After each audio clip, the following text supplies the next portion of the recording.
60ৰ ঊৰ্ধৰ জ্যেষ্ঠ নাগৰিকসকলক পবিত্ৰ ধৰ্মীয় তীৰ্থস্থান ভ্ৰমণৰ সুযোগ কৰি দিলে বিটিআৰ প্ৰধান প্ৰমোদ বড়োৱে।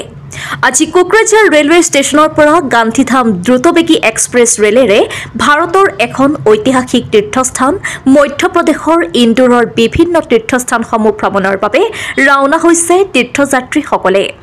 কোকৰাঝাৰৰ লগতে বিটিআৰৰ বিভিন্ন অঞ্চলৰ মুঠ ৬১ গৰাকী জ্যেষ্ঠ নাগৰিক তথা তীৰ্থযাত্ৰীসকলক কোকৰাঝাৰ ৰেলৱে ষ্টেচনত একোখনকৈ আৰণায়েৰে সম্বৰ্ধনা জনাই ফল-মূল, পানীৰ বটল, শুকান খাদ্য যেনে চিৰা, গুড়, মিঠাইৰ টোপোলা আগবঢ়াই তীৰ্থভ্ৰমণ সফল হোৱাৰ কামনা কৰিছে সাংসদ জয়ন্ত বসুমতাৰী, UPPL দলৰ কেন্দ্ৰীয় সাধাৰণ সম্পাদক ৰাজু কুমাৰ নাৰ্জাৰীয়ে। উল্লেখ্য যে বিটিআৰ প্ৰধান প্ৰমোদ বড়োৱে পঠিওৱা তীৰ্থযাত্ৰীসকলে অহা 15 মাৰ্চত তীৰ্থভ্ৰমণ সামৰি কোকৰাঝাৰলৈ উভতিব। News desk PN live first. কোকৰাঝাৰৰ পৰা উজ্জয়নলৈ আৰু ইন্দোৰ হৈ ছিনিয়ৰ চিটিজেন ফৰাম বিটিআৰ অঞ্চলৰ পিলগ্ৰিমেজসকলে যাবলৈ গৈ আছে। তো আজি ইয়াত আমাৰ বিটিআৰ প্ৰধান প্ৰমোদ বড়ো ডাঙৰীয়াই তেখেতসকলক সহায় কৰিছে যে বিটিআৰ প্ৰধান প্ৰমোদ বড়ো ডাঙৰীয়াৰ হৈ মই আজি তেখেতসকলক চিঅফ কৰিব আহিছোঁ।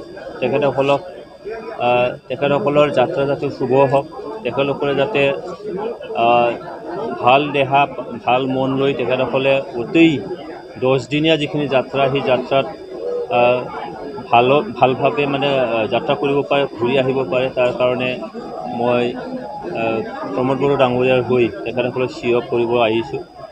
হয়, ছিনিয়ৰ চিটিজেনসকল তেখেতসকলৰ সমাজত বহুখিনি কাম কাজ আমাৰ এই অঞ্চলত কিছুমানে প্ৰফেচাৰ কৰি, কিছুমানে টিচাৰ কৰি, কিছুমানে গভৰ্ণমেণ্ট জব কৰি, কিছুমানে সমাজৰ কাম কৰি আজি একেবাৰে অৱসৰ বয়সত তেখেতসকলে আজি পিলগ্ৰিম হিচাপে তেওঁলোকে তীৰ্থযাত্ৰী হিচাপে তেওঁলোকে যাবলৈ ওলাইছে।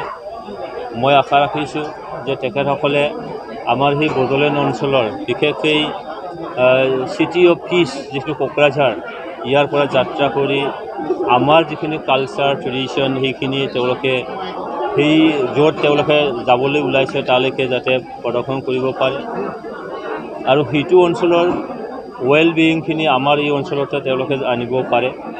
তেওঁলোকে যাতে মংগল তেওঁলোকে ঘূৰি আহিব পাৰে তাৰ কাৰণে কামনা কৰিছোঁ। তেখেতসকলক মই আন্তৰিক শুভেচ্ছা আৰু অভিনন্দন মই জ্ঞাপন কৰিছোঁ। আমাৰ BTC চৰকাৰৰ তৰফৰ পৰা প্ৰমোদ বড়ো ছাৰৰ উদ্যোগত আজি আমাৰ বড়োলেণ্ড অঞ্চলৰ ছিনিয়ৰ চিটিজেন সন্মানীয় ছিনিয়ৰ চিটিজেনসকল কোকৰাঝাৰ ৰেলৱে ষ্টেচনৰ পৰা ইন্দোৰ আৰু উজ্জয়ন এই দুটা চহৰত তীৰ্থযাত্ৰী হিচাপে যাব। তাতে আমাৰ যি তীৰ্থস্থান আছে এইবিলাক ভিজিট কৰিব। যিহেতু আমাৰ বড়োলেণ্ড অঞ্চলত শান্তি ঘূৰি আহিছে, আমাৰ উন্নয়নৰ যি প্ৰক্ৰিয়া এইটো ক্ষিপ্ৰতাৰে আগবাঢ়ি আছে। এইটো পৰিৱেশত আমাৰ ছিনিয়ৰ চিটিজেনসকল তাতে যি ধাৰ্মিক আৰু আধ্যাত্মিক কথাবোৰ তাতে উপলব্ধি কৰি আনি আমাৰ কোকৰাঝাৰ অঞ্চলত বা বড়োলেণ্ড অঞ্চলত তেখেতসকলে শান্তিৰ যি বাৰ্তা এইটো বিয়পাব আৰু আমাৰ অঞ্চলত যাতে শান্তি চিৰস্থায়ী হয়, যুগমীয়া হয় তাৰ কাৰণে তেখেতসকলে কাম কৰিব। ঈশ্বৰৰ ওচৰত প্ৰাৰ্থনা কৰি তেখেতসকলে ঘূৰি আহিব আৰু মই UPPL দলৰ তৰফৰ পৰা তেখেতসকলক শুভেচ্ছা যাচিছোঁ। তেখেতসকলৰ যাত্ৰা যাতে সুখময় হওক, শান্তিময় হওক, ভালে ভালে যাই ঘূৰি আহিব পাৰোঁ আৰু বহুত ফূৰ্তিৰে তেখেতসকলে যাই ঘূৰি আহিব পাৰোঁ সেইটোকে মই ঈশ্বৰৰ ওচৰত কামনা কৰিছোঁ।